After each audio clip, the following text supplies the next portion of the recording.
What a lot of people do is they say, okay, you want to buy this property. Let's assume that it's on sale for $150,000. What most people say is, well, number one, I don't have $150,000. And so this is where people say, okay, you can go buy it with debt. You need to put down $30,000 to go and buy this property. And then a lot of people will say, I don't have $30,000. And then they will tell you, don't worry, there are other forms of creative financing where you can use 100% debt. That way you can buy these properties with 0% down or only $1,000 or $2,000. And then you start getting into these very risky and highly leveraged games where you have no skin in the game, you have no idea what you're doing, you have no experience, and now you start going out and buying these properties. And I'm going to be completely honest with you. Those have been the best deals ever. Not for you. For me, some of the best deals that I have purchased were from people that have purchased properties with way too much debt, with way little education to know what they're doing. And then the banks force them to sell their properties at a huge discount to somebody who has more cash like me. And some of the best deals that I purchased were from people that have been foreclosed on by multiple banks following these extremely highly leveraged deals. So, if you want to invest in real estate and you want to own and operate the property yourself, you got to have some cash, period. If you're going to do it with 0% debt, understand it is so risky. Have some people done it successfully? Yes, I'm sure they have, but it is so much more risky. You got to have some skin in the game if you want to be able to do this properly, which means if you want to buy this property, you better have at least 30% to use as the down payment and some extra cash to protect you, because as soon as you buy this property, there will probably be some sort of repairs. Or you can buy the property cash as well, depending on what the property is, and I know that can be very excessive. Just understand that if you don't have any skin in the game, you're taking on all the risk. But let me talk about how real estate investing works now that I kind of put aside this disclaimer. The way real estate investing works is you buy this property, it could be a home, it could be an apartment complex, it could be a commercial building, it could be an office building, it could be a retail building, it could be any type of property. But the reason why you're buying it is not for you to live in yourself and to use yourself. You're buying it so somebody else can live there or use your property and pay you rent. So I go out and buy this property for $150,000, and then I have this nice couple, this guy right here who has a nice mustache. In Punjabi, my native language, we call it a much, or his wife, I should say, who has a braid. In my native language, Punjabi, we call this a gut. So this nice couple live in my property. In exchange for them living in my property, they pay me, I don't know, $1,600 a month for living in my property. Now, the goal here is to take this rent and use this to cover all of my expenses, property taxes, insurance, maintenance, management, and have a vacancy factor.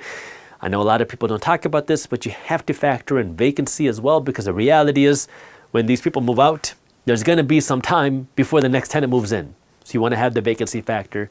So you want to use the rent to cover all of your expenses and your mortgage if you have one, and then put some money in your pocket. And the types of returns you get is going to depend on where you're buying and what you're buying and what types of properties and conditions you're buying as well.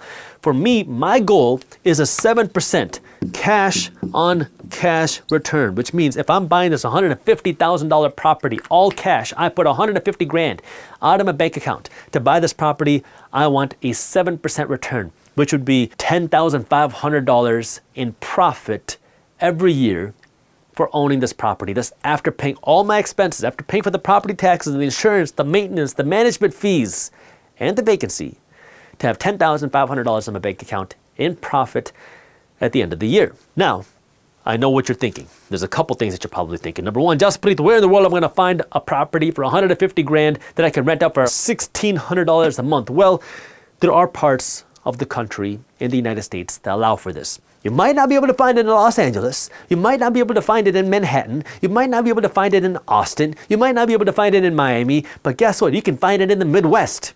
I'm in Detroit. Our office is in downtown Detroit. Michigan is a great state, not just for rental properties. It's a beautiful state, by the way, very underrated. I highly recommend you come check it out. But there are also some great real estate investment properties where you can do these types of deals. I mean, they're not all day long, but you'll find these types of deals. And you can get these types of returns. So now, the question is, what is the benefit of real estate? Well, like we talked about before, you own something that you can see, feel, and touch.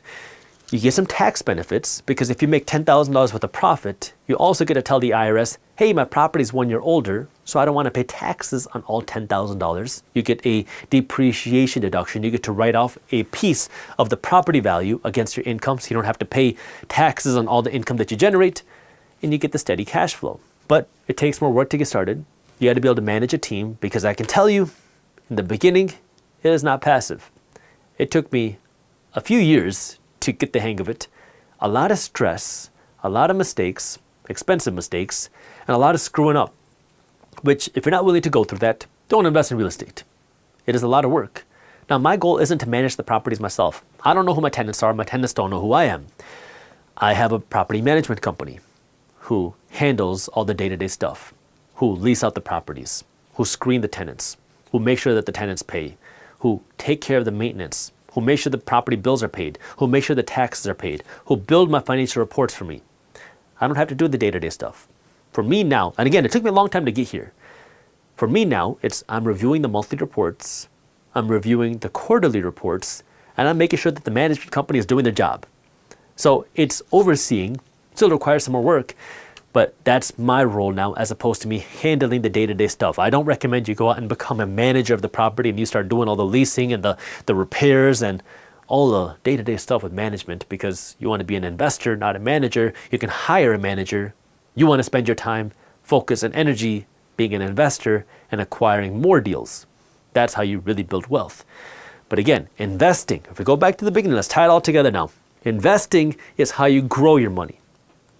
But you have to have money to grow in the first place. And this is where you got to work to earn some money, not spend all of it, take this money and invest it. And it's so hard because this means you made $10,000, but you don't go out and buy a Rolex.